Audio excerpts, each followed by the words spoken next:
Hello all and welcome back to iDrive Daily, and I did it again. My audio got pretty royally screwed up. Not really sure what I did this time, but you know what? It's perfectly okay. I fully intended to overdub this video, or at least the majority of it anyway. So you know what? While I'm standing here and it looks like you're watching a cheap-ass dub from the 1970s, I'm going to go ahead and plug an upcoming event hosted by Team 512 and Yellow Vet 04. So I'll be there. I had a lot of fun the last two times I went, and I'm hoping we get a good turnout. It's a new location, and I've been told they're very excited to have us. And you know what? It actually is the perfect time to then put out this video, because you're going to want to know, how do I get my car ready to go to car shows? So, you know what? We're going to be going from this all the way to this.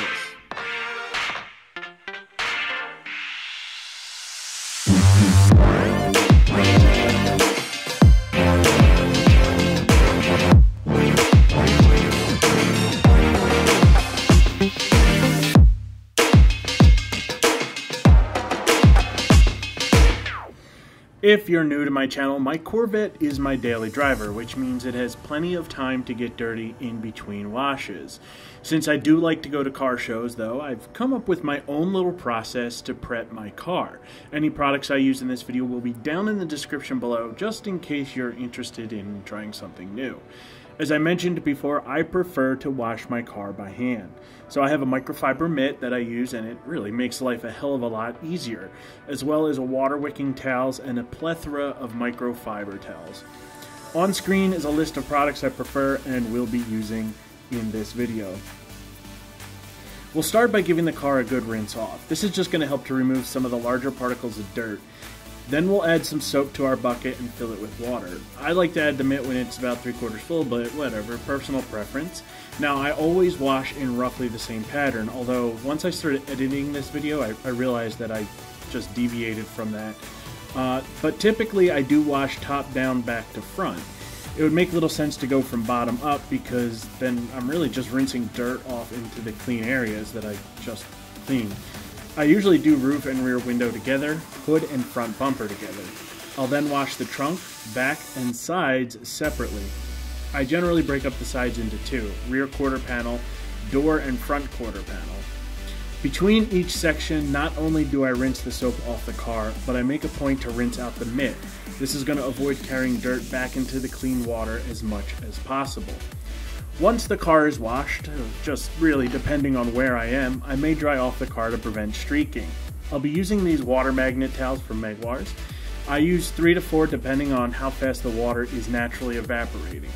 For those of you who live outside a major city, or whose water may be spring as opposed to treated water, you'll find this step may be unnecessary. Actually, you know what? I'm just going to go full nerd right here. I am a chemist, so I can tell you that the reason water streaks in Philadelphia is because it's treated with chemicals.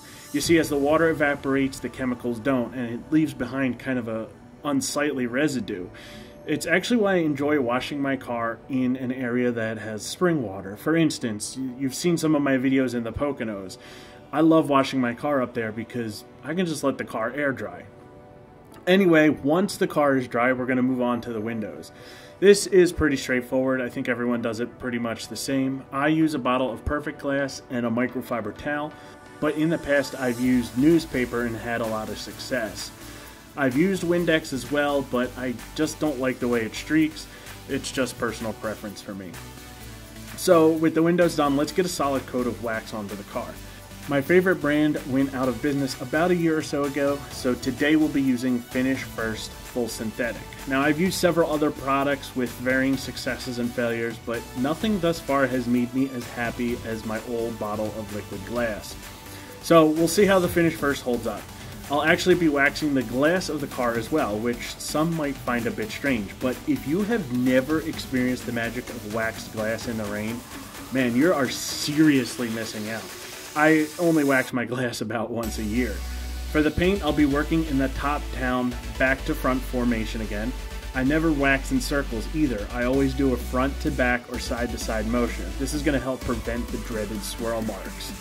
For many, you'll feel that I'm committing a cardinal sin by waxing in the sun. And you know what? It's fine to feel that way. Most products warn not to apply in direct sunlight. Liquid glass was always the opposite, and I've never had any problems applying it this way.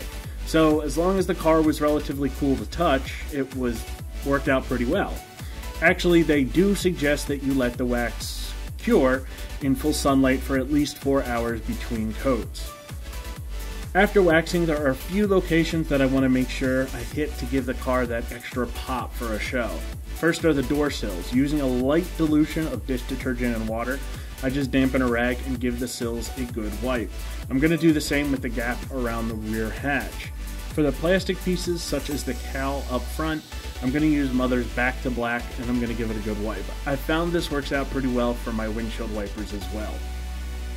So after a good wash, a solid wax, and touching up the little details, there's one final thing I need to give a good clean.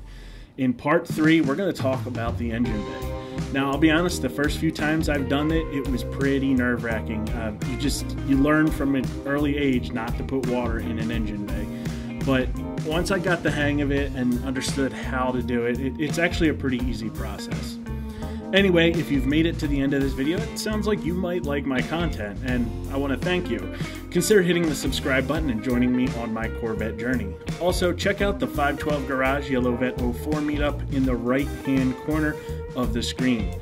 With many locations in Pennsylvania now going green, I've seen Cars and Coffee opening up, as well as a few other car shows, and I'm hoping I can get a few in before the end of the season. Thank you for the support, and I promise I'll try to be a little bit more consistent with videos over the next few weeks. See you on the next episode.